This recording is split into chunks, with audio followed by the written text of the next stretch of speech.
Maria Elena? Can you hear us, folks online? Yes. Yes. Yes. Great. All right, we're gonna cruise through our agenda. It's gonna be so exciting. So, did you all see the minutes from the last meeting? They were distributed to email. The notes from the March 10th meeting. Any corrections, any comments? All right, could I have a motion to approve the minutes? Who's taking notes on this? I will, and I better do this too. You know what, I'll take that. Thank you so much. All right.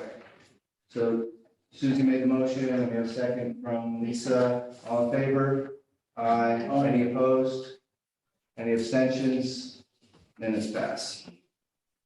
All right. Kit, your report. I would like to defer to the Director of Housing Initiatives because he is not going to be able to stay for So, that. can I make a suggestion that we just go around the room and introduce ourselves? Because I don't think, you know. No, I don't. That would be great.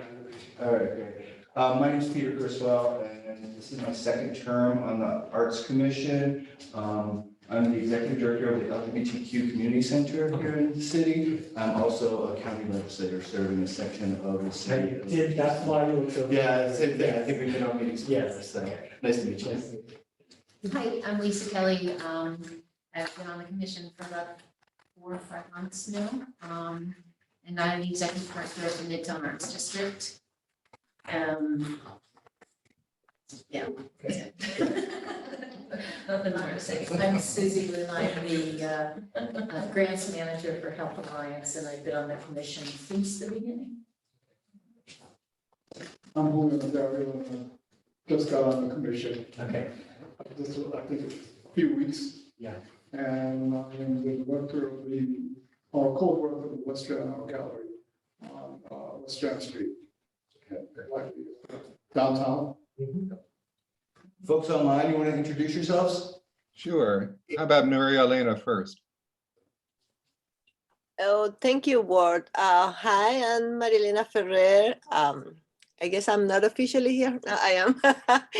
So I'm a member of the Arts Commissions since I think it was 2019. I'm also a local artist, and before that, I was for 6 years a human rights commissioner for Ulster County. Great, nice to meet you.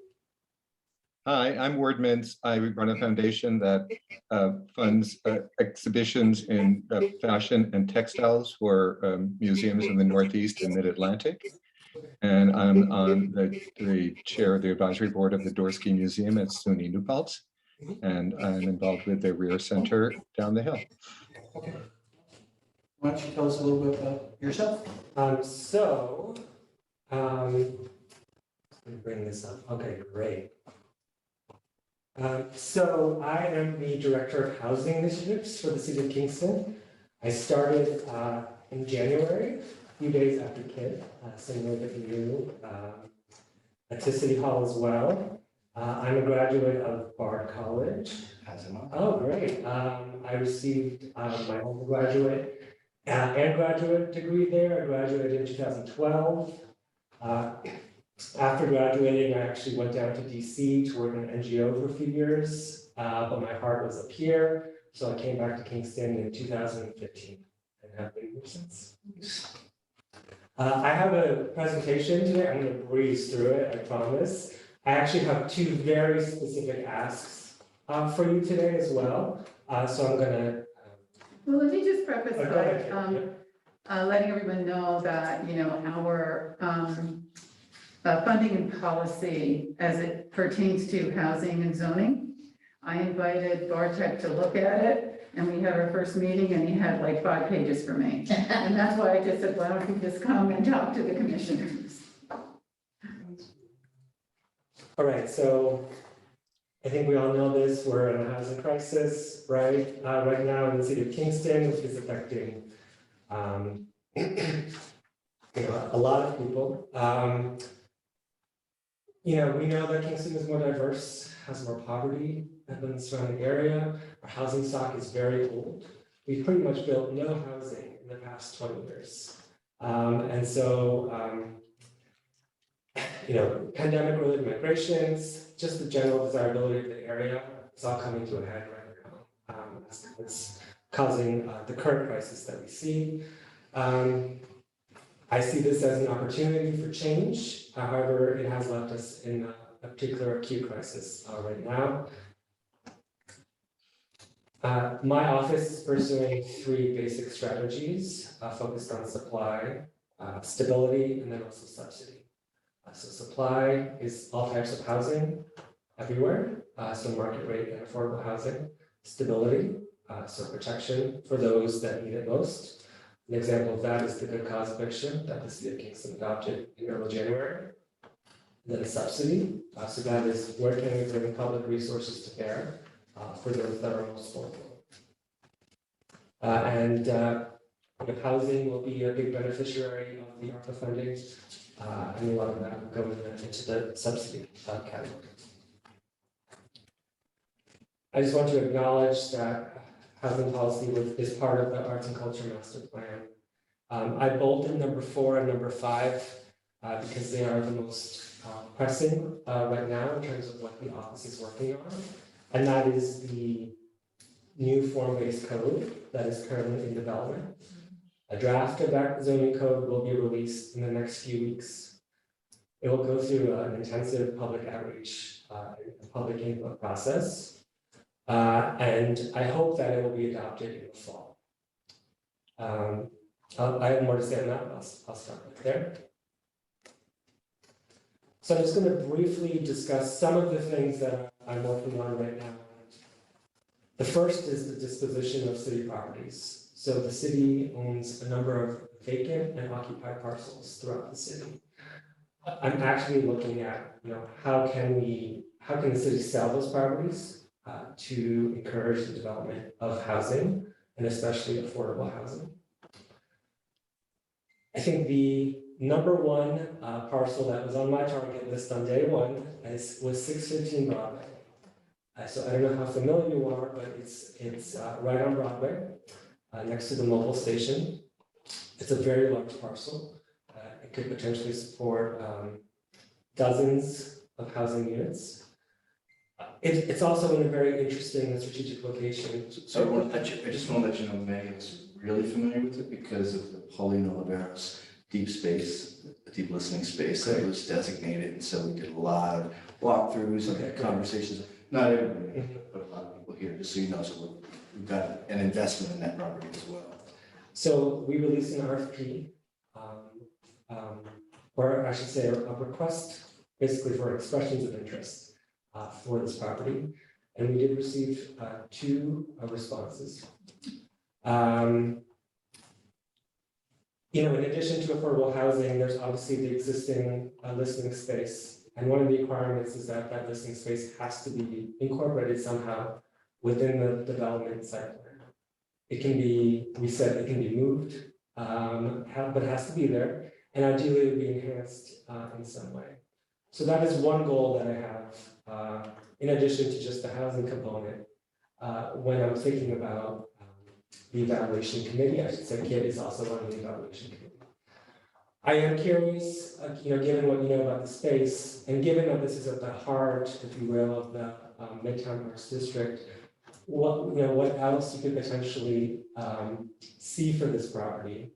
What other asks could we make? And you don't necessarily, you can think about it. And you can also tell KIT. But if there's any initial comments, I'd love to hear. The gas station. Yeah. How do you get to that gas station? It's the gas station, they're holding out the best offer. I think that the latest offer that I heard was in the millions that they wanted. I think both of the developers that submitted responses would like to incorporate that section into the overall development. But obviously, I'm not sure how if it will end up being completely feasible.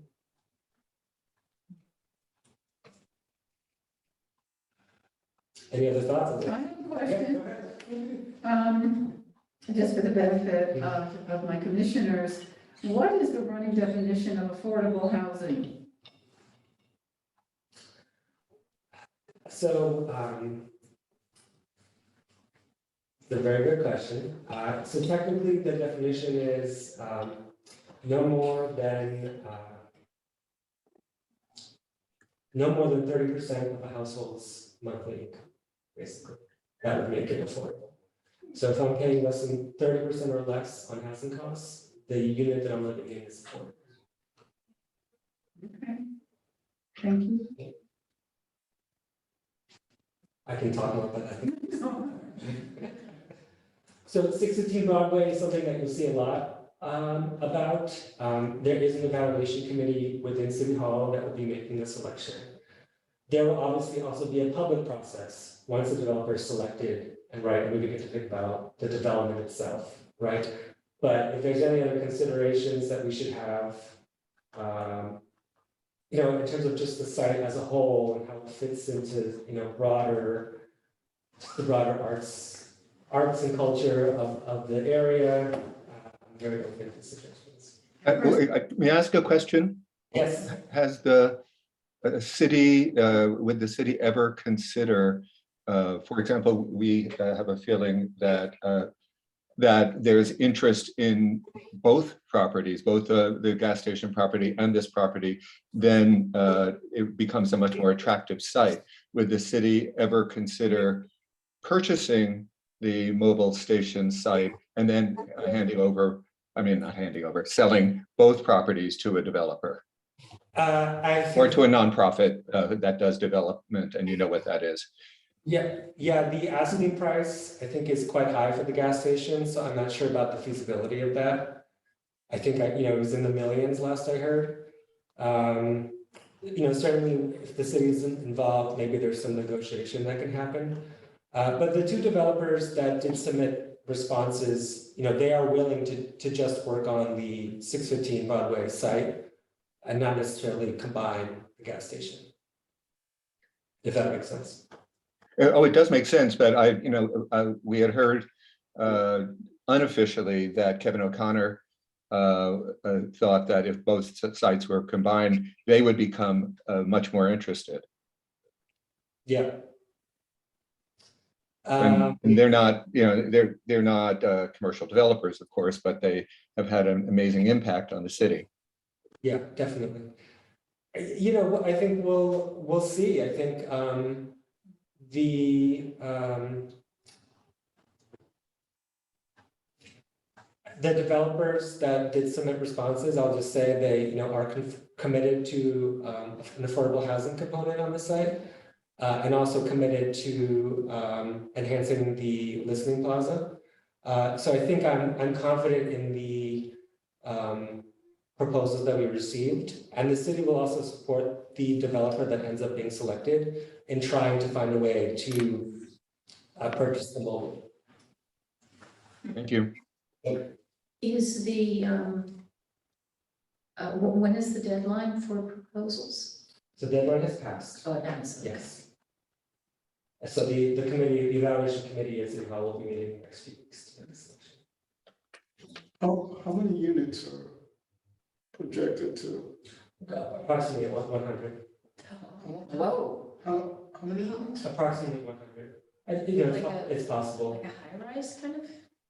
It's not high rise, but the site actually is quite deep. Yeah, So it extends, it kind of like wraps around, so there's lots of space. yeah, I mean, do you know what it was before? I mean, it was the King's Inn and were you here when that was around? Right, so the city demolished the King's Inn in 2011. And it's been vacant since then.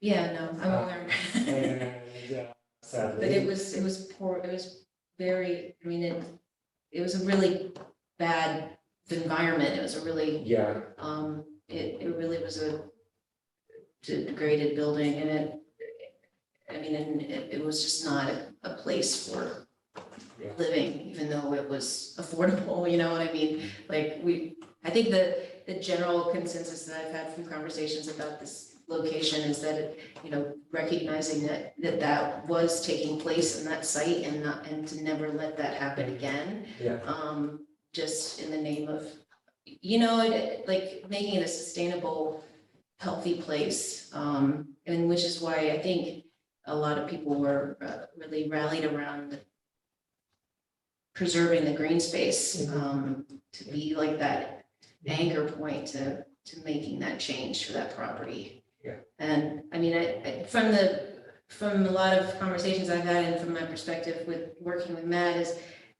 you know, we have a vision for a creative campus in Kingston, and I think it's in the master plan as well. And we're big supporters of seeing that happen because there's so many pins of cultural and artistic interests right within that vicinity, which is why the Arts District came into being in a lot of ways. And so it was also based off of model Robert Blackburn's community down in Pennsylvania. And so there was a vision there of in the past, and not so distant past, that this commission actually was looking at that space for arts and cultural center as a living monument space for our legacy artists that have made big impacts in our city. And that was what we've been sort of envisioning there, but having affordable housing above so that there was a nice, like, holistic approach to the property. Of course, like, the gas station is a big hang up to that vision in a lot of ways. So I don't know, just want to articulate that because it is, a lot of people have their eyes set on that. I think it's important for you to have said it, thank you, because it is a part of the master plan and can be referred to. I think another thing to think about is the Kingstonian took a huge hit on the aesthetics of the building. And so I think thinking about that right from the beginning and getting people involved who really have an eye for making it look congruent with the rest of the space around it and everything. Yeah, Absolutely. What are the current zoning or restrictions around the height of buildings being built in the city? Yeah, I don't know specifically, I have to look at the code because Broadway has a separate district from the rest of the zoning code, so I'd have to look. I think it's like four stories. Okay. Yeah. 4 stories? Yes, I believe so, but don't quote me on that. I'll need to refer to the I code. think Energy Square is 4 stories. So this is going to be mixed housing we're talking about? That's the goal, that's the It's going to intention. be for affordable housing, Exactly. also possibly some space for artists. It's everything, I think at this point, everything is on the table. There definitely will be, you know, the requirement from the city was that there be, you know, mixed housing and also there be a degree of community benefit. And both responses also included community space in their overall site plan, similar to, you know, Energy Square. So retail space. Could be retail, it could be community space. I have a So, question. the property now belongs to the city. It does. So when the developer steps in, it then becomes, Their property. Well, eventually, in time. it becomes the developers. Yeah. So what guarantee is there that the developer is going to Yeah, I can't. do what, Yeah. do what? Well, I can't speak to that because we're too early in the process. But I assume there's going to be a Yeah. contract that's going to. Exactly. Something, yeah, okay. Yes, yeah. Just to make sure that Mhm. everything is in the Yeah. up and up. The gas station, Yes. can the city declare eminent domain? I would have to refer to Corp Council on that, presumably. Yeah. Yes. Yeah, I have a question. Can you hear me? Yes. Yes. Yes, when you say that the development, you know, that everything is on the table, but that some degree of community benefit should be there, what is that some degree? Yeah, so the way the RFP was structured was that we wanted a site plan that includes community benefits. And, you know, we listed several options for fulfilling that. So that included affordable housing, that included public space, meaning the enhancement of the listening plaza. And then, we left it up to the developer to propose other ways and other benefits that they think they can bring to the table. Okay, but those degrees somehow have been outlined, at least at a bare minimum. Yes. Okay, thanks. I'm assuming you would apply for pilots. Pilot, Yeah, yes. probably. When you say benefits, Mhm. then pilots are always the next Yeah. thing. We've been talking a lot as a commission about trying to start this process of a percent for arts program. And with new development, that would be the place to go. Would there be any way to bake a percent for arts in this deal? Potentially, yeah. I'm looking at that. Okay. I mean, ultimately, our goal is to have citywide policy about it and countywide policy about new development and how it works. But if we could start to pick it off individual project by project, that would be amazing.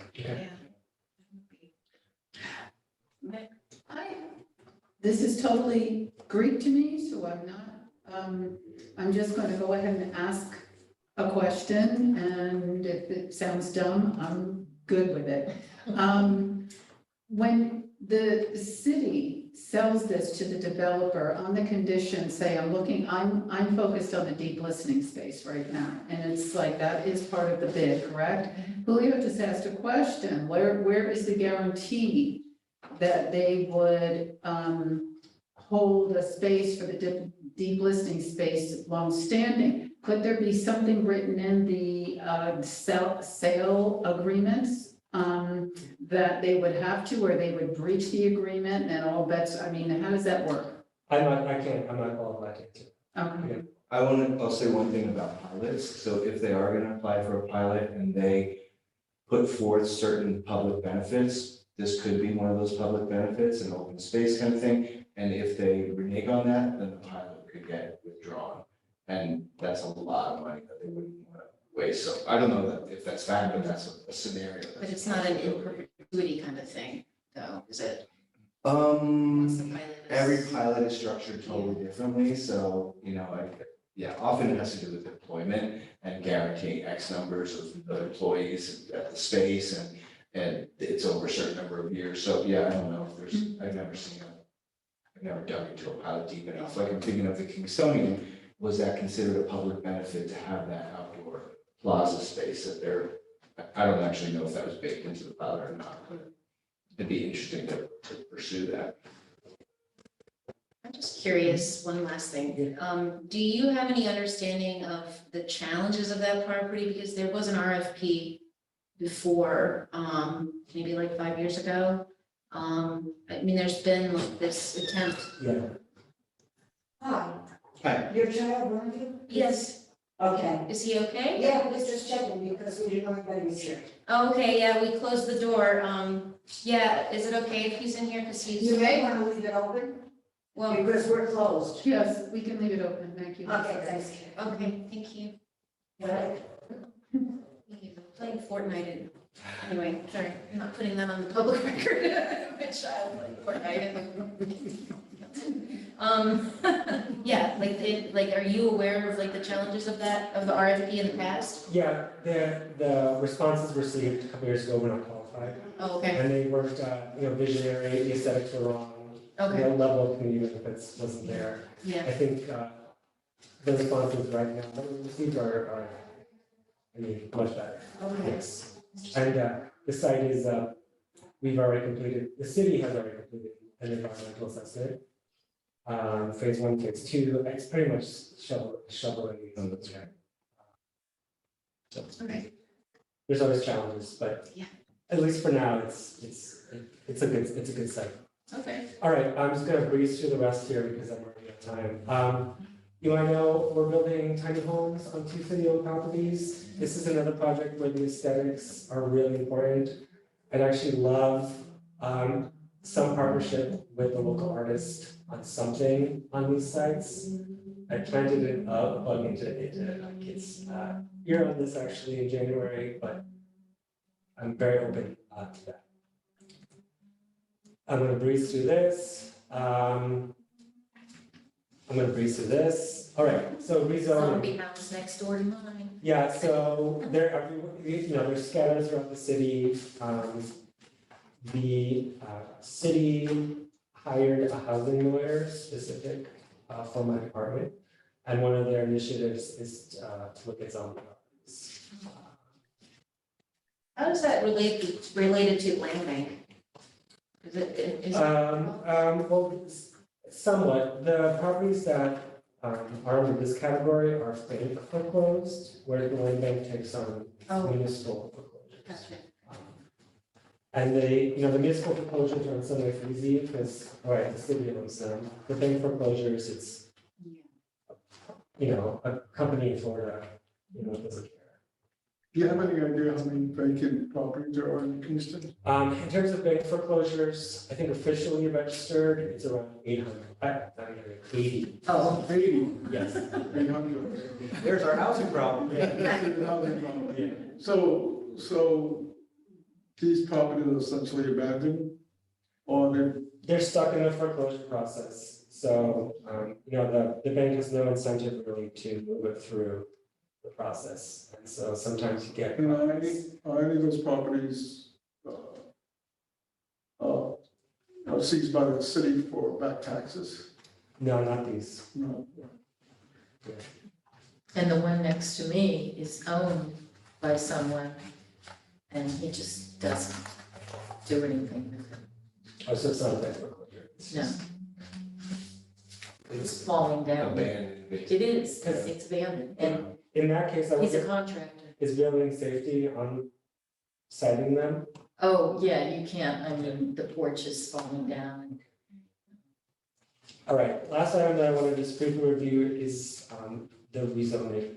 In terms of the solutions to the housing crisis, this is a long-term solution, but it's the one that's going to get the most change. So the city current zoning code is very restrictive. It really prevents the construction of most types of housing.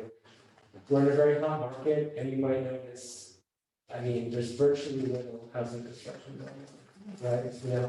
Apart from some of the larger projects from ROCO, there's not a whole lot going on. The new code is a form-based code, and what that means is basically saying, we care a lot less about the use of a property, but we do care how it looks. We do care about how it looks, and making sure that it fits within the fabric of Kingston. And we're gonna allow you to be a little bit more flexible in terms of the type of development that you can put on the property. Any change resulting from the adoption of the code will be incremental and be long-term. But it's the most impactful in terms of the problem at hand. That includes relaxing parking minimums, allowing housing types such as accessory dwelling units, duplexes, triplexes, and more of the city, and then overall, more walkable neighborhoods oriented toward the public realm. When the draft is released, input from this commission and from the creative and arts community will be critical. And so I'd love to have your support in that process. That's all I have. I think we had a date, somebody told us a date for this. 16, 20, I have it written down. Public hearing coming There's a public hearing next Thursday. next Thursday. I'll just clarify that is not a public hearing on the draft. Okay, That is a public hearing on related to seeker regulations.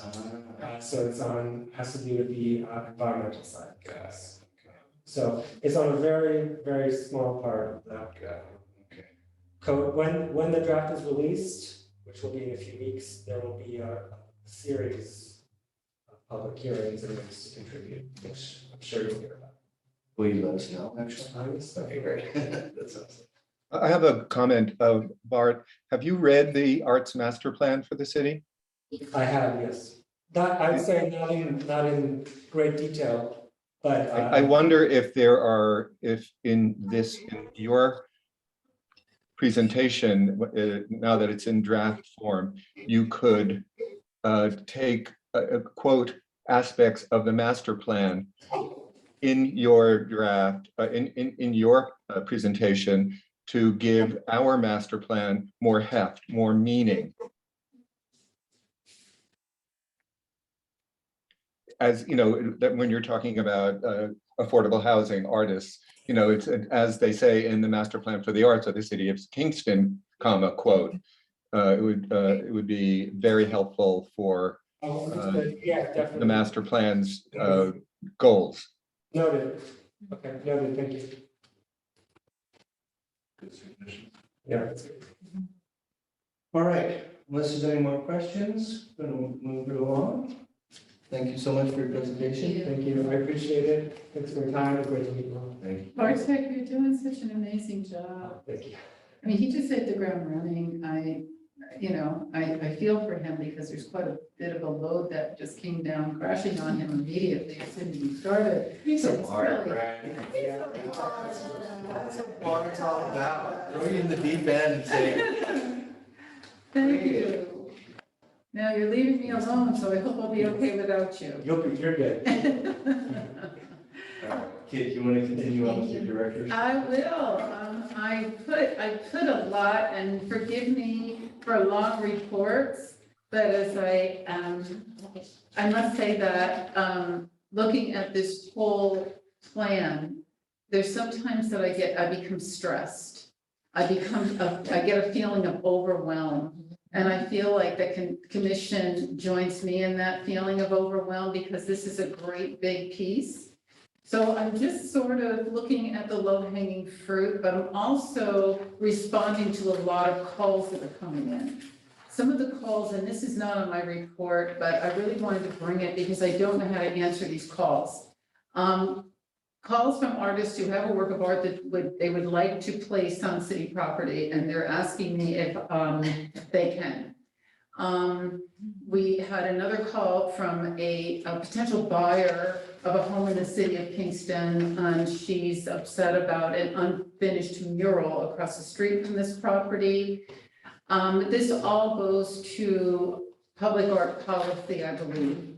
We also, got a call from the Todd Samara project, because the mural that was affixed to Tony's Pizzeria, the owner sold, and he, I guess, spent about $5,000. Well, he wants to be reimbursed at the rate of $5,000. He didn't actually spend I just can't $5,000. see $5,000 in cutting out sheetrock or Okay, plaster. I mean, just. okay, so visibly- these are things that, Ann Bailey just, Ann and I try to talk at least once a week. And she just said, this all goes back to public art policy. And the more I study, the more I look at Addie's great notes, because she's got terrific files on the work that was done previously. And because things got a little tense, that piece was put on the shelf.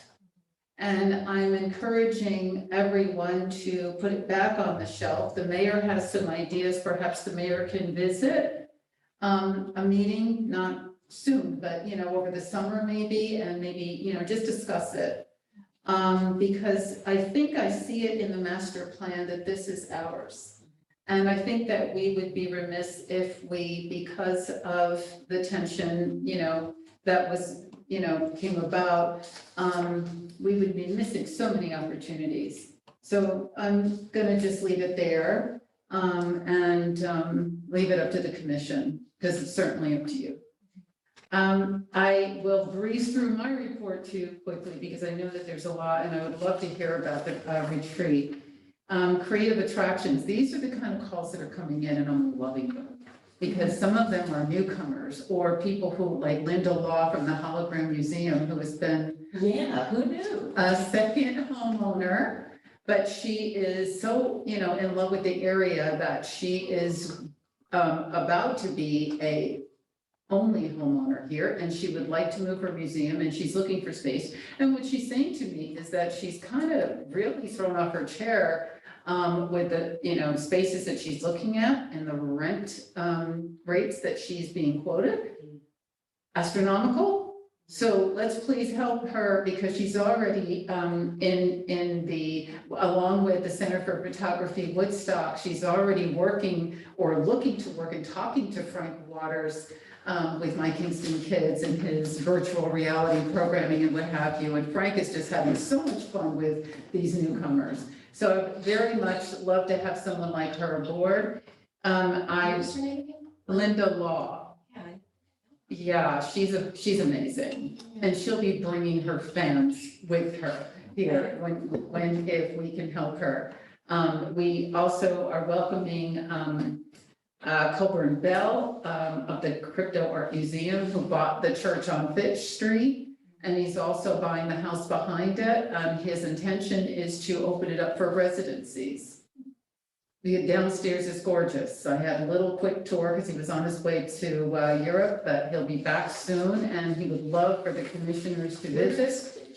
I don't know. It's near, yeah. I know which, yeah, I know where it is, yeah. It's off of Abeel, where Abeel Street and Wilbur Wilbur, Avenue yeah. are, right? It's the Near church, strip down there, it's a church, Yeah. the or Mormon church, near there. or that St. parking lot. Peter's, it's the one at the top of the hill. Yeah, it's a small parking lot. Yeah. Yes. Oh, yeah, okay. And that's zoned for residential. So he would love to hear from the commission on ways that the space can be used by the community. He's thinking maybe dinners or trainings. I know the Boys Theater is going to be using it for rehearsals because you can't use it for a program that sells tickets because it's zoned residential, but there's so many, the space is gorgeous. And downstairs, after he moves to the house, I believe he's gonna open it up for residentials, artists that are taking residence here for, periods. So I'm anxious for you all to meet him. When he comes back, I'll be sending an email introducing him to the commissioners and hope that you all will visit him and,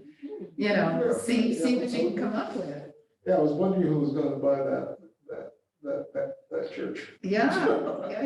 It's a sales spot. So I also, in living with this plan now, I've been here for 3 months. It feels like 5 years already. I've really dug in and, I am talking to a lot of the partners and what have you and looking at all these programs. I see that we have a problem here that we've missed, and I would really like to see hopefully because as we know, this is our plan now. And the implementation phase belongs to us. And if there are certain priorities that we feel we may not reach, it's our right, it's the commission's right to say that, or to say that, that puts on the shelf, and maybe we have other priorities that were not necessarily in the plan that we would like to add. And I would really like to look hard at transportation, because we do have an issue with getting people to and from festivals and events and around. So I'd like to, just kind of write you a paper on what I've seen in this and ask you to consider it. I also feel that we do mention a little bit about, seniors in the master plan and getting them to arts Turn the light on. events. But I sat with the health and wellness folks, and we are so lucky here in Ulster County because we have the Institutes for Family Health, we have O Positive, we have healthcare as a human right will be coming back soon, and so many other things that the creatives may not know about. I'm going to give an example of one of my number one musicians was having problems with his teeth, and it was costing him gigs. And I referred him over to the Institute for Family Health, $10,000 of dental work later, he's paying $75 a month and he's back to work. He didn't know, okay? And so I think maybe we might be able to place a little bit more emphasis on making creatives, the small arts businesses, the small arts organizations that hire people but cannot afford to give them health care. Certainly we can collaborate with, I think, the healthcare providers and band together to make sure that we keep it this way, because it's a beautiful thing here. I have friends that I'd love to move back up here. As far as, I'd just like to emphasize that Karen Unger from BARD, when I met her, she is the Vice President for Institutional Advancement. She did offer, and after what I went through with the Creative Rebuild New York proposal, 4 people or artist asked me to help. If I could read their proposals, and they were so bad, I just said, okay, look, let me help you. I don't have the capacity for that. So I talked to the mayor about it, and he said, absolutely, we should coordinate when the next RFP like that comes, we'll coordinate with BARD and offer group workshops. And that will help so much, and answer some of the, priorities. I'm gonna move down to, BARD. I didn't mention this in my last plan. I'm sorry I missed that meeting. I was on a plane going to see my nephew and kids for the first time in 2 years. But President Botstein called me. I thought it was going to be a hello, welcome. And it turned out to be me and his cabinet and him envisioning. First, he started with, he has early college programs in New Orleans, in Cincinnati, New York, and he's been studying Kingston for a while. What does Kingston need from BARD? And he really feels before they can entertain the notion of that, he would like to see that we improve, enhance, expand the existing or just grow formal, real, this was his words, not mine, measurable fine arts programming in collaboration with BARD, making sure that the BARD students have the opportunity to satisfy credit hours or other, or the experience of teaching, mentoring, not to replace existing teachers and programs like Center for Creative Education and My Kingston Kids and what have you, but to enhance. So we have been, Cicely Wilson and I have been making the rounds to everyone. We were over at Mad Draw, we were everywhere. And by the end of May, we will be going back to Dr. Botstein with our findings. And after we have paired the creative youth organizations who are interested in sitting with the directors at BARD, letting them go ahead and brainstorm, letting us know what they're looking at, and then go to Leon and talk about it. They have been in talks with Peter Buffett, and Peter's very interested in seeing what we come up with and very interested in supporting. I think this is very exciting. I'm going to keep the commissioners apprised as things develop, report-wise, because there's, like we say, there's not enough time in an hour and a half to talk about all this, but your input will be invaluable once we look at this paper, if you will, this German, and see how we can make it pretty. And like he says, long-lasting, long-standing. I'm glad that Noble was interested, but what we understand, including my office, we understand that the Noble Foundation, according to Warren, was not intended to be a forever and ever foundation. So should they see this, then we're looking at, and I'm understanding that the BARD administration, that's how they would leverage in and integrate services, that they would be a large part of having to make sure that this is longstanding in whatever way it becomes necessary. Not just leaning on the partners that come forward, not just leaning on the city. So I'm excited about this, and a lot of other people are too. And so the ones who have stated, like Laura from Mad Draw, that they are not looking to create formal right now. They're happy with the train they've got running. We will be putting them at the table still with the Hessel and the curatorials and what have you to see what they actually do want to do together.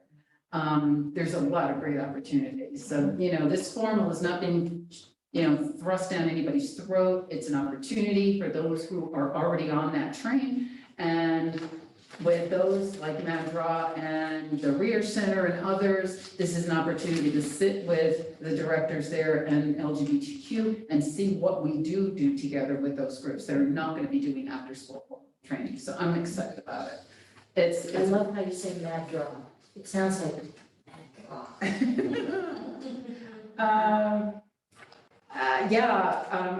I'm definitely going to be in the sandbox with Lisa Berger. We had an initial meeting and decided we better meet every 3 weeks for a while. Because as we know, she actually was workforce development. She actually was economic development. I think she's perfect for tourism. And since we don't have an office formally, a formal office here, I think it'll be really helpful for me to meet with her every 3 weeks. Perhaps we can visit a commission meeting as well as we, gear up for these 3 prongs, economic, workforce, and tourism together, and see, how we can advance priority B2. I'm going to skip exhibitions. I'm going to be talking to a few board and a few on how we move forward. The mayor has kind of suggested that because we're really getting our legs with this master plan, that, the city hall exhibits, while important, there might be other priorities right now. Me being an office of one, there's a lot to, look at here. And I understand, from Patty that it was time consuming for her. So, we'll, yeah. So the Music in the Parks is well underway. I have a great panel that'll be deciding by next Monday on who the acts will be. And we had a lot of applications. I could not believe that we had so many, but I was really excited and encouraged by it. And as I am reporting here, I am on the planning committee for the Ben Wigfall exhibit at the Dorsky. And we will be involving the commission. And involving meaning that as we meet from now on until the opening, I'll be sending you the notes. If you don't want them, let me know. But it's just so meaningful for the city of Kingston. And Lisa, I have to talk to you about how we're going to involve Mad Drop. Because it's. Well, the PUG project is so integral with what's happening with the Whitfall exhibit. The PUG project. Did you get notification for the, you got declined? Yeah. We're gonna get the notes next month. But see, the PUG project and Drew at CCE, his new visual arts and emerging visual arts, that is like Communications Village. You're carrying on the torch for Ben Wigfall with these initiatives. So we've got to figure out a way. I mean, if you could make the next meeting virtually or whatever, I'll let you know. Oh, the planning meeting? Yeah, because Richard did mention that that PUG Mad Draw was a part of it. Yeah. Yeah, so we have to figure out how we're gonna get it done, because Yes. that was, the conversation at the table was the cost for transportation. Getting the kids, that the organizations would like to participate in this, whether Drew's going to have dance, whether you're gonna have them at, the PUG students do, projects or whatever. The whole thing is, getting them there. And it would be great to get them there. Like Casey from the Hessel, the curatorial, he met with me the other day, and it's like, it would be great to have the kids immerse, the immersion of the experience of juror and curator and installations and doing all this stuff and just actually seeing, how this all takes place and, wanting to become these museums. The good thing about Dorsey is it is a museum and Hessel. So it just takes on a whole new meaning for the kids to be involved with. So I'm just so excited that this is happening. Okay, can I interrupt for a brief moment?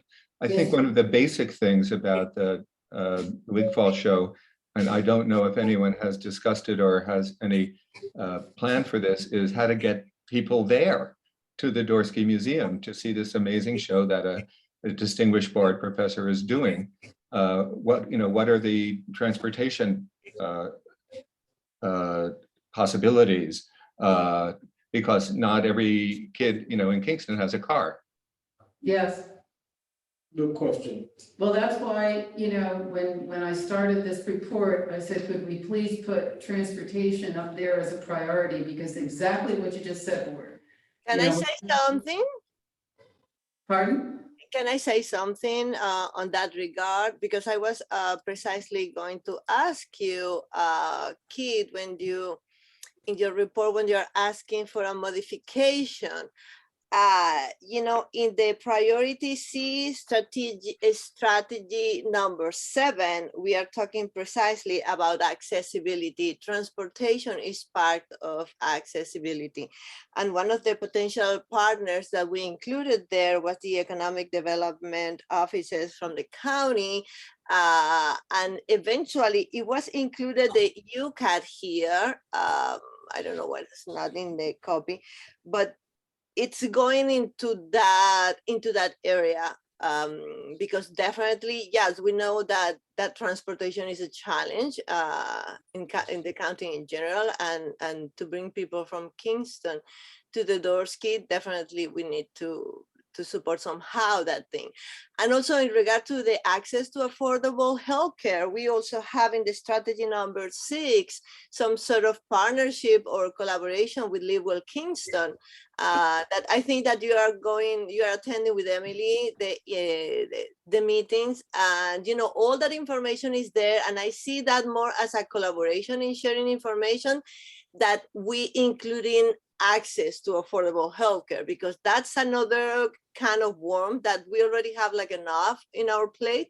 And I'm not saying leaving that on the side. It's just that we can provide information partnering with Live Well Kingston, that is coordinating all this information in the city. So those 2 points are somehow already included. So I don't think that we need a modification. What we may need is to go into the detail that is not yet in the master, because obviously this is not the implementation, but just to make sure that we can also include those partners that can assist with transportation and with the information about affordable healthcare. Does that make sense? Yes, ma'am. Thank you. Thank you. Okay, can we go on down to this policy and funding that has to do with my budget? When I first came on board, I thought that after my salary, I had about $20,000 to play with. Mayor told me to go and talk to John Toohey, because he said there's more. I know there's more, and he's looking through stuff. And so John Toohey told me that we were sitting on 200. So basically I have that figure coming into this year. And my salary and benefits run about 70 grand total. So of course I'd like to stretch that out over the next 2 years. But then, we have some wiggle room here. And that's why I'm like really anxious to hear about what came about with the retreat. Because we have some wiggle room here to get another consultant for capacity building to help us out to drive forward, a measure that the commission may think is of utmost importance that we could use a consultant for. So I would really like, across the board, it would be great to have some feedback this week. Because I'm going to, and I can always modify again, but I do need some office furniture. I am sitting on, and Addie giggled about this because she wanted to know how Kit is doing squeezing into the little IBM desk. I'm not doing well.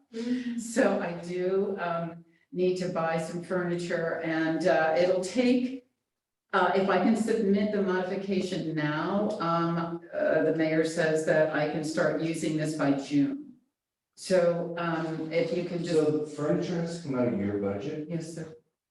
Or else I can just sit in the Well, IBM desk. no, I mean, I just think that City Hall would have a budget for office supply. That's a really, I don't know that I would ask about that. I Because did. that just seems so unusual. I did that ask. Out of a program's budget, you have to buy your own desk. Yeah. That seems crazy. That's not unusual. Universities operate that way. Really? Where they get a budget and they say, well, that budget, yeah, you're gonna have to buy Buy your own chairs, paper. furniture, computers, yeah. Off the record, we got a boatload of stuff at the hospital you can back up and all load it into. Really? You know, Well, that was the other that's thing I was actually- gonna ask. If you have furniture that's in good shape.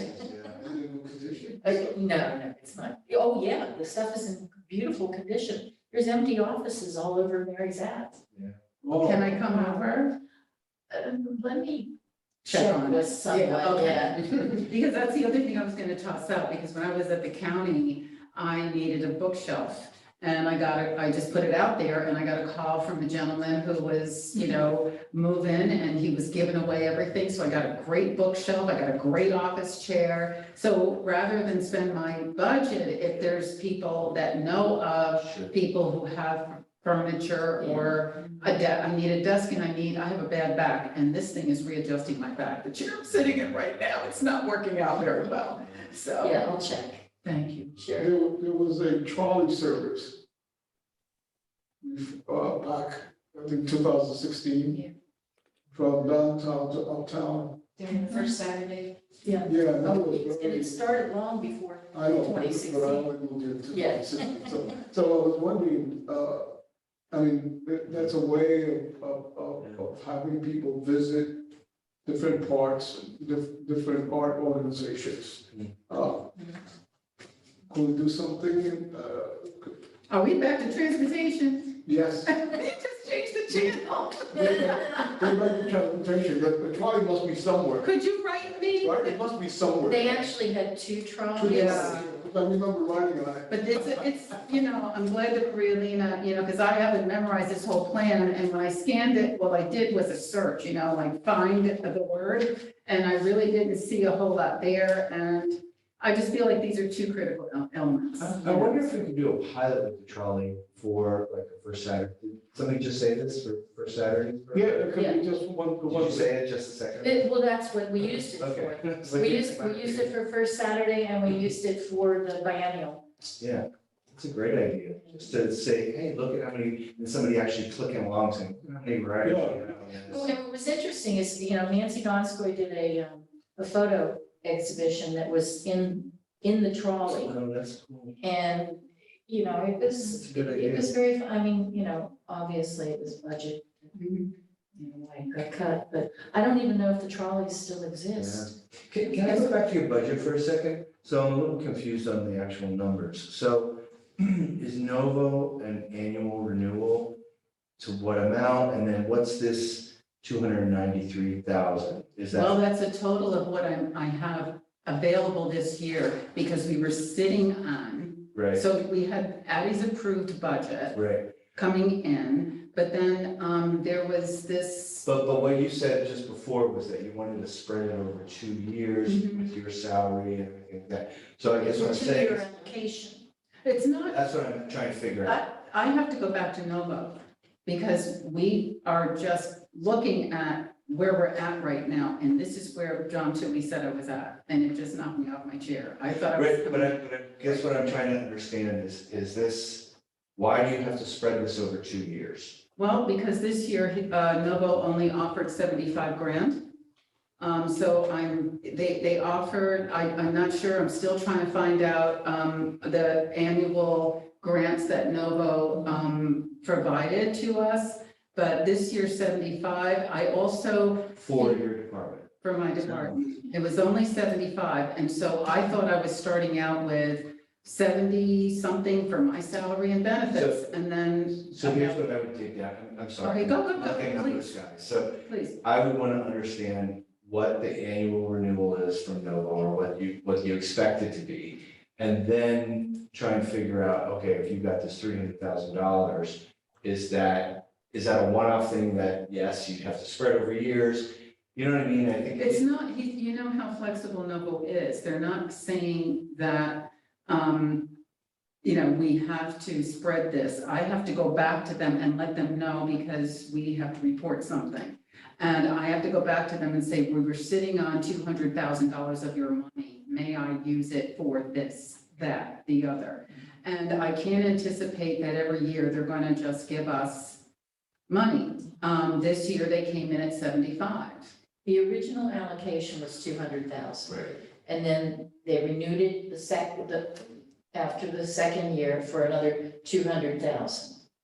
And then, so this year, they just gave 75,000 for 1 year. Okay. Yeah, so again, I have to have the conversation, but we're looking at this pot of money right now. And again, I don't have to say to the Common Council that I want to use every penny of this. I wouldn't want to. mainly because I'd like to, let them know, I mean, if we're sitting on 200,000, then they might feel that we really didn't have a use for it. I mean, I've never seen anything like this happen before. I always spend my money. So, I'd like to be That's very exactly careful. what I'm thinking, Yeah, is if you can figure out what the real stream of income is, then you can decide, like, how can we spend this money now so that we can show that there's a need every year for X amount? Because if you squeeze it for 3 years or 2 years, then they're gonna say, oh, that's really what you only need per year is $100,000 rather than $250,000. You know what I mean? give me some advice on We that. should- I'm let's- asking you for your wisdom. Yeah. Peter, I just want to give, if you don't mind, another perspective on this, but some of the things we've already been talking about would be wonderful for using some of this money. For example, not only is the Dorsky doing the Week Fall show, it's doing the next show is Oaxacan folk art.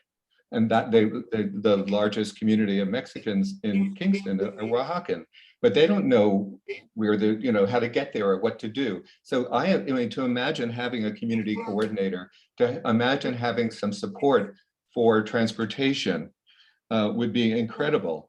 I'm thinking about we've been talking about percent for art. Well, maybe we should think about taking a small portion or a portion of this money and using it to begin a percent for art program. And by the way, as I'm going on, I'm not saying that every single one of these is going to be possible, but I think it's worth thinking about. Doing something, helping along Art Walk, doing working on the city art collection. There has been no attention paid in years. I'm so glad, Kit, that you raised the issue on the city art collection. But that's, I mean, I'm thinking there are 5 things right there that we could be thinking about allocating money toward. Okay, I wrote that down and it's being recorded. If anybody else has any, suggestions, could you please email me, by the end of next week? So I can take back to Ruth Ann and the mayor and find out what I can actually do, what's fluid in my office and what I can't. And, I mean, I really am glad, Ward, that you brought up, because Ruth Ann has been really focused on the city's art collection. And, yeah. And I think and having a plan for adding to it, because so much of it is from the 30s, and that's why I think it's so interesting to have the Todd Samara forcing us to think about, well, maybe the city's art collection should be different, should expand. So I think that's a very good thing. And the other question I have is there going to be money set aside to make upgrades to the gallery space? Yes, Yeah. Thank that you. needs to be I done. think I think that those are very good points, Ward. And I'm not totally sure, but I think that if the money that is being sitting there was coming from Novo, somehow is, I don't know if the word is unrestricted, but I think it's pretty much to the discretion of the department. So maybe there is some flexibility, definitely for those priorities that you were mentioning before, and for those programs that we know are already coming down the pipe. And it will be great if we can set aside, I don't know, maybe a couple of thousand to bring transportation to the Ben Wickfall exhibit at the Dorsky and things like that. So I would love to be, and the Tubman. Because I really, well, this is the whole sticky thing that I really need to get an understanding about. Because the Kingston Arts Commission is an arm of the city, Tubman is a city-based project, so I immediately said 5. But then when it comes down to other organizations coming to me, asking me if I could help them, like Transart or other, I don't know that I can go outside of a city-based in order to obligate, any of my funds outside of a city project. I would say that's a sticky Yeah. road to go Yeah. down, because you start Unless you have funding an one, and then application there's another. process. Yeah, unless you create a pool and say, this is some sort of, because, Well, that's what the ARPA funds, Ruthanna was Yeah. saying that, probably not my office, there's a reason why the mayor and Ruthann said that, and it's probably because they already set up, at the mayor's office through Roy, application project for events and festivals up to $5,000, so it looks likely that he is gonna run that. I would imagine you would sit on the advisory committee who makes a decision, or, maybe some members of the Arts Commission, they'd have to have somebody who has some knowledge. And I'm really hoping that, we can move, they're searching for the coordinator, the director for that and what have you, because that's exactly what I was thinking about as far as, maybe being able to tap into some of that money, if possible, to support, the collaboration with all of the youth-serving arts organizations that want to be a part of Dorsey. It's not an event, well, it is an event. Okay, so if you could please, I love all these suggestions. If you could please write any of the other ones that you may have or think about, maybe over the weekend or next week. And then what I'll do is I'll go back to Ruth Ann and the mayor and find out what I actually can do. We actually have a talk with Peter Buffett, and let them know what's going on. And like Peter says, and I'm glad that you're giving me the confidence to ask him what he feels he may, based on the fact that he came in for Addie, to help with the salary, and he came in for the master plan. And at this point, we need quite a bit to implement that. I see the dollar signs per every single one of those action items, and it looks like a lot of money. So, I'd like to have a conversation on that, but I'd like to also hear when we're talking, Peter, the commission's priorities, for some of that, and where the commission feels that we can, the partners like Realina was saying, that can leverage in some of those resources. And then as a collaboration, what are those funding sources that we may be able to bring in to diversify our streams? Yeah, and that's, I was gonna say, is that I don't think that all those dollar signs fall on the shoulders of the city. And with the commission Yeah. or the common council, So- exactly. Yeah. But we have to figure out where it's gonna come from. All right, so I'm sorry to take up so much time, but I missed the last meeting, so forgive me. that's great. Thank you so much. Great report. It was really rich and wonderful things. Thank you. Yes. Thank you so much. All right, so on to committee updates. Executive committee, Maria Laney, you want to take this one? Well, I guess that the retreat that we have on Sunday somehow entered on that part, because we started the discussion of those priorities to start drafting our implementation plan. And during the discussion that we have on Sunday, if I understood correctly, we all agreed that we may need to have another encounter to continue diving deeper on the plan. And one of the things that we also sort of drafted on Sunday was not the priorities, but where each one of us felt that their skills or will be, I don't know if to say more helpful or not, but somehow we were talking about that, for priority A, who was more inclined to support that. And if I remember correctly, it was Lisa, right? We thought that maybe Brent will definitely help to dive deeper into that priority. We also have a priority B, Ward, Julio, and Lisa too. For priority C, it was myself, and Julio. And for priority D, we had Peter, Susie, and Ward. So That was policy and.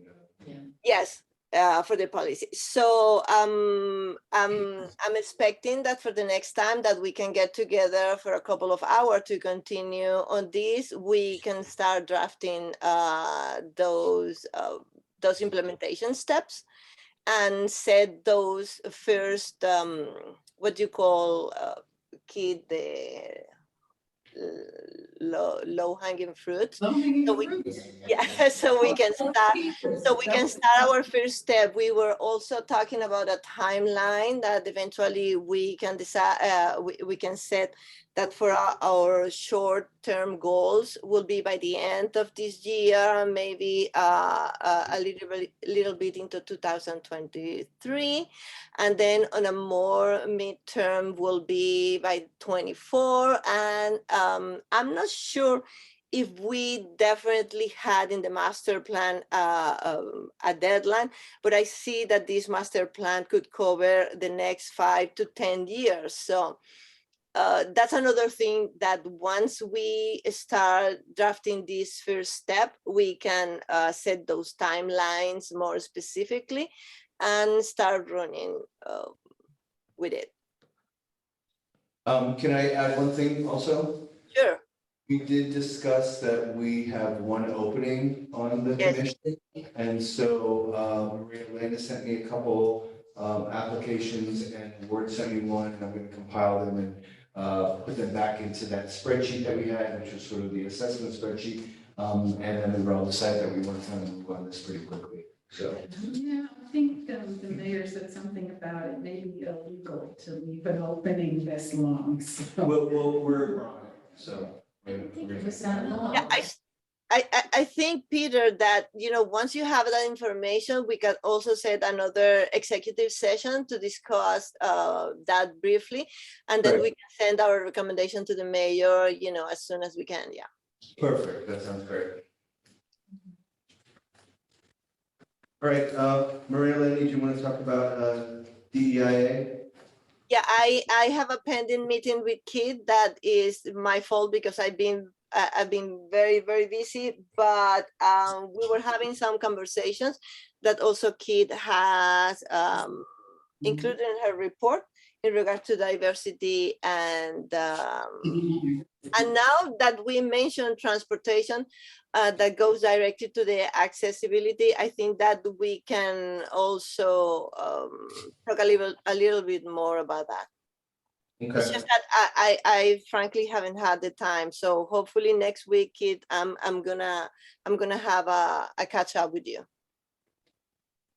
great, thank you. Programs, who's the head of the programs committee? That would be me. Hey, Susie. So we met last week about the, and we talked about this on Sunday. I forget, I'll catch you up, Kit. Saturday was absolutely fabulous. We had great panelists. They were really engaged. They were enthusiastic. They were knowledgeable. They did their homework. And they unanimously chose Jaguar Mary X as their top choice. Second choice was Ben Eckert, and the third choice was Michael Monasterio. So I forget how we did it the last time. Did we vote on this and then bring it to the mayor? I feel like we did. I think we feel like did, we yeah. approved the final Okay, selection. all right. Yeah. So would somebody like to make a motion to approve? Sure, I'll make a motion that we approve the recommendation of the committee. I second it. Okay. All in favor? Aye. And we're going to give the mayor a good Yes, explanation of who the person is, what they do, et cetera, et cetera. Yeah, I'll write up a brief Perfect. bio and I'll give it to everybody and then the mayor can have Is it. there anybody opposed? Any abstentions? It carries. Okay. So I like to close for the the. runners up, I only had a comment, if I may add to the discussion. Just be, hello? Yep, go ahead. Yeah, So it's just that because, we are in this process and we mentioned some names and this meeting is being recorded and made public. We haven't forwarded this to the mayor. It's just that it suddenly called my attention that, I'll do it tomorrow. okay, Because this won't get on Thank you, the. Carol. for another thank you, 2 thank weeks. you. No, it's just because, it's already public information. Right, so for the runners up, like 2 and 3, is there some kind of honorarium we can ask the mayor for? Because we know the Distinguished Artist Award and the trophy and everything goes to the first, but what happens with the second and third? Is there Well, we don't know. We've never really had a second and third before. But one really interesting thing that came out of it, Brian Mahoney was one of the panelists, and Ben Eckert, he said, oh, I want to feature him in Chronogram. So I think that will be a nice, Isn't you that know, nice? Yeah. kind of runner-up type thing. But But, I mean, Jaguar Mary may not, she may not want it. So, Well, I'm just saying that if we had a second and third, that perhaps they can get some kind of citation or something. That's nice. You know, as the second runner-up or the third runner-up. Nice of you. mhm. If anything happens to the distinguished artist. It's like this. The second one comes up and gets the crowd, But think of it in a different way. If you don't acknowledge the second and third, they have the ability in 2 years to become the distinguished artist. And I think it's not as good if they had already been acknowledged this year. I agree. Interesting. Any thoughts? I don't know if it necessarily would preclude them from applying for it or for becoming it, but maybe visually, it makes a lot of sense for what you're saying. All right. Yeah, I don't like the visuals of that, if that would I happen. hear what you're saying for sure. Yeah, we'll keep them on the down low. All right, Okay. we'll send them a nice language. Yeah, well, yeah, and I will send out letters to all the people who nominated, saying that, thank you very much, and blah, blah, blah. And then the Harriet Tubman. Oh, wait a minute, so you're gonna get with me about the ceremony? We're gonna Yes. Have a meeting about Yeah, that? yeah, we should.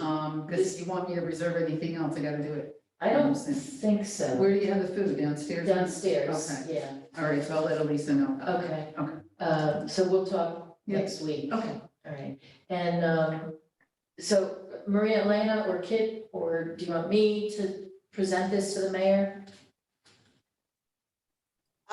Yes, my only observation was that we were talking publicly about names that I wasn't sure that we were going to mention those names in this public meeting. So I feel a little bit uncomfortable because we are discussing publicly something that maybe shouldn't have, but so For us to, listen, I guess at this point, yes, I think that the sooner we send this information to the mayor, the better. So if you can forward it directly, just copy us on that. So the mayor is aware that we are all on board okay, and keep it rolling. Yeah. yeah, Yep. all right. Makes sense. So we have the letter, fundraising letter for Tubman. We've already raised about $7,500 In pledges. in pledges. Just to get it in. Yeah. And, Yeah. we do want to have a program, like a physical program that maybe we can have like a little kind of something at the statue itself where people can pull things out and see when things are happening. I did get clarification on the $1,000 from the county, and Okay. it's a reimbursement program, so you just have to spend the money first and then submit a reimbursement to Amber Feasters. Okay, Yeah. how do we do that? It's easy, I mean. No, I mean, Oh, it's a city. Well, I Well, mean, or it's through MAD, yeah. yeah, we need to draw up a little fiscal sponsorship form that would basically say that, we would cover the costs or whatever, we would cover the costs to then receive the reimbursement Okay. on their behalf. We have to work out that agreement, so. We should use it for some. something that's like more tangible that might, like printing or something like that? Yeah. like What I said to or them. was Advertising. programs. Programs. That's what I presented at first, but I think they'd be fairly flexible. I was thinking during your report about the county and the city and, you know, that intersection, that this Tubman program would be that demonstration of it the first time around, first time out. So your work with Lisa Berger would be really helpful, to actually, and then also help with the city's, marketing effort. The marketing effort for this, I think, could be this sort of trisector of, city, county, not-for-profit, you know, priority. So that's what I was thinking from the MAD perspective as like sort of the nonprofit in all of this. So, yeah, I'd like to talk more. Please. Get Lisa. Well, are we gonna start having, Harriet Tubman board, meetings? Yeah, we wanted to Planning get meetings. together with, you This know. letter was gonna go out, it's gonna go out next week. Okay. After the holiday, I think it's probably best. Yeah. Okay, so keep me, And then, and if you ever doodle, we have a list. remember, include me in the doodle too. Yes, we have a list of organizations that expressed interest in programming and in planning, so just have to sort of strategize on how best to communicate with them and get them together. Okay. But we're looking at a $15,000 to $20,000 budget, Yeah, Okay. 20,000 preferably. 20,000. That's great. Because we'd like to give, you know, organizations could quote unquote apply for funding for their programs. Great. I apologize, but I have to be some more. I actually have a hard 6 o'clock. I have a event to produce, so. So that's it. Okay. Were these printed, is this the Ann Bailey product? Yeah. Okay. Is there Thank you, Ann Bailey. any quick old business or new business that needs to happen? Yes, I've asked for something to be put on the agenda. I just want, can I speak for a moment? Yep. Oh, okay. I just wanted to let all of you know that on May 7th, the Rear Center will be opening its exhibition Sewing in Kingston, which has been under development for a very long time. We think it's one of the most significant regional history exhibitions that has been done. And it looks at not only the beginnings of sewing and the coming of the railroad and the development of the factories, but also goes to the present, to people who are doing art to wear, who are doing Mexican folk art. So it really takes a very large swath, and the Rear Center will be open all day. And we invite you to come and see the exhibition, and maybe we'll, have a party, who knows? That sounds cool. If at some point we get our Arts Commission Facebook page sorted, we could actually be advertising. So It'd be great if it could look like, the wellness. yeah, That's a gorgeous website. Yeah. Lord, this is the same day as Julio's opening, right? Julio, you're having an opening too on the 7th? It is the same day as every single spring event. Shocking. I'll be going to the Rear Center for that event. Our opening is May 7th from 4. Actually, the guys are open from 12 to 6, but our opening reception for the artists is 4 to 6. Please come. I think I've sent everybody an invitation. We really should figure out our communications stuff so that we're sending the stuff out to Yeah. our community. So, all right, anything else? Do I hear a motion to adjourn? Adjourn. All right, all in favor? Aye. Take care. Thank you all. Thank you very much, everyone. Thank you, All right. Peter, for chairing the Yeah. meeting. No, we're actually ready to see you right now, so Look at that, 6 we'll hear o'clock. you soon. And we're doing a trauma-informed yoga program tonight at the center. It's gonna be very interesting, so I gotta go Okay. get the teacher situated. Bye-bye. Cheers. Tell Isabel bye. Thanks, kid. Thank you. See you later, Susan.